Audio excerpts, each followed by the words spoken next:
السلام علیکم ورحمۃ اللہ وبرکاتہ۔ حضرت لوط علیہ السلام کی قوم پر اللہ تبارک و تعالیٰ کا عذاب کیوں آیا؟ حضرت لوط علیہ السلام جس قوم کی طرف بھیجے گئے وہ بہت خوشحال قوم تھی۔ ان کی بستیاں بہت آباد تھیں، لیکن یہ قوم برائی میں ڈوبی ہوئی تھی۔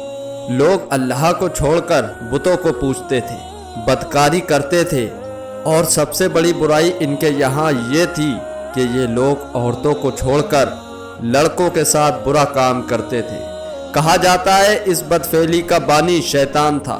جب اس نے چاہا کہ قوم میں یہ برائی پھیلے تو اس نے ایک عجیب ترکیب سے کام لیا۔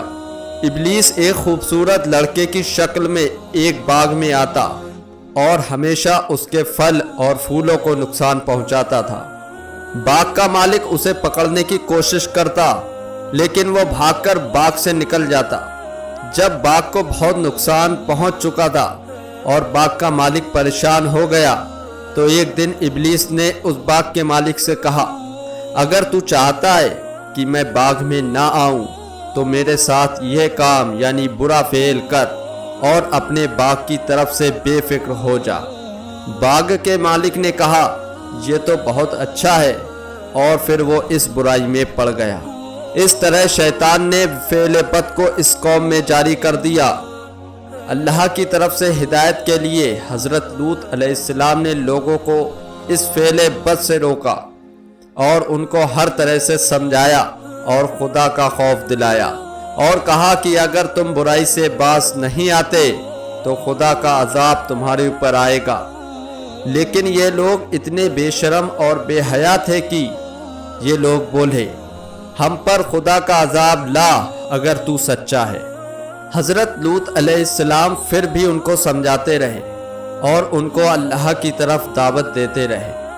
اپنے چچا ابراہیم علیہ السلام کی طرح حضرت لوط علیہ السلام بھی مہمانوں کی بڑی عزت کیا کرتے تھے اور ان کی بڑی خدمت کرتے تھے۔ جب حضرت لوط علیہ السلام کی قوم کی برائی حد سے زیادہ بڑھ گئی تو اللہ تبارک و تعالیٰ نے اس قوم کو مٹا دینے کا فیصلہ کر دیا۔ کچھ فرشتے حسین اور خوبصورت لڑکوں کی شکل میں حضرت لوط علیہ السلام کے سامنے آئے۔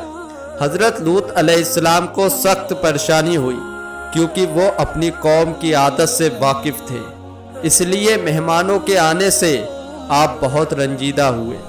مہمانوں کو اپنے گھر میں ٹھہرایا اور بیوی سے کہا کسی کو مہمانوں کا حال معلوم نہ ہونے پائے، لیکن کافر بیوی نے جا کر لوگوں کو سب بتا دیا کہ حضرت لوط علیہ السلام کے گھر میں ایسے لڑکے آئے ہیں جن کے حسن کی تعریف نہیں کی جا سکتی، یعنی وہ حسن اور جمال میں بے مثال ہے۔ اس خبر کے سنتے ہی بد چلن لوگ حضرت لوط علیہ السلام کے پاس پہنچے۔ حضرت لوط علیہ السلام نے کہا، مجھے کیوں مہمانوں کے سامنے رسوا کرتے ہو؟ برائی سے باز رہو۔ اگر چاہو تو بیٹیوں کو اپنے نکاح میں لے آؤ، لیکن میرے مہمانوں کو مت ستاؤ۔ کافروں نے کہا، تیری بیٹیوں سے ہمیں کوئی مطلب نہیں، اے لوط، جو ہمارا ارادہ ہے اس کو تو خوب جانتا ہے۔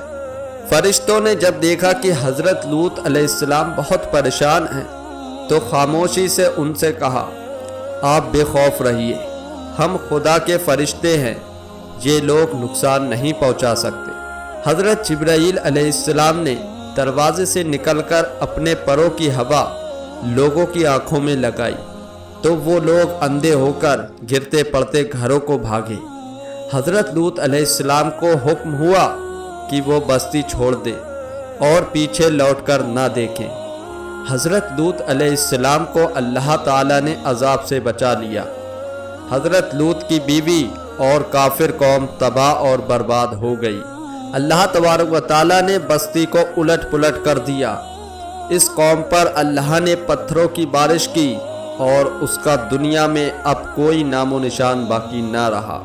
حضرت لوط علیہ السلام اپنے چچا حضرت ابراہیم علیہ السلام کے پاس چلے گئے اور حضرت لوط علیہ السلام نے ربیع الاول کی 10ویں تاریخ کو اس ظاہری دنیا سے پردہ کر لیا۔